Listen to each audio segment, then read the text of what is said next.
tiimi on antanut kaikkensa sen auton rakentamiseen ja sitten se on niinku sun vastuulla sitten näyttää, mihin se auto pystyy siinä kisassa, niin kyllähän se tietysti vähän saattaa hermostuttaa, mutta ei siinä muu auta, kun pitää hermot kylmänä ja luottaa siihen omaan tekemiseen ja siihen faktaan, että tekee parhaansa ja mitä enempää ei voi oikeastaan pyytää.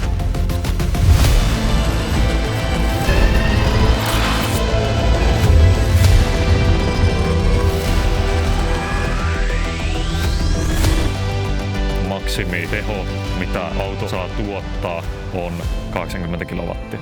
Normaali kokoisissa autoissa saattaa olla 80 kilowattia ja tämä painaa 200 kiloa, niin siinä on aika hyvä tehopainosuhde.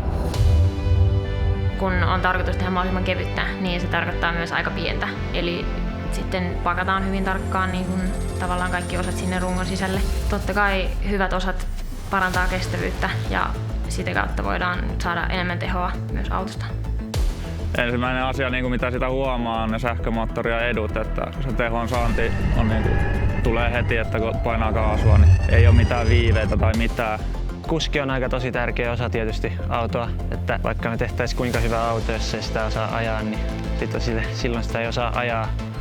Mutta sitten tietysti sen auton kannalta niin meillä on tietty budjetti ja meidän pitää koittaa optimoida se sillä perusteella, että missä me ollaan hyviä ja missä me ei välttämättä olla ihan niin hyviä kuin jotkut muut, niin käyttää ne resurssit oikein niin, että me ei turhaan tuhlata niitä johonkin, mikä ei sitten välttämättä toimi kuitenkaan niin hyvin kuin mitä me voitaisiin saada joku muu osa toimimaan sillä resurssilla.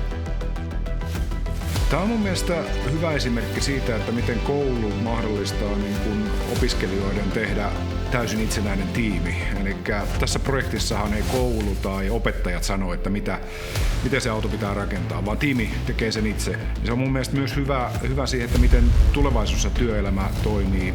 Ei ole ketään pomoa, joka tulee sanomaan, että näin pitää tehdä, vaan tiimi tekee sen itse.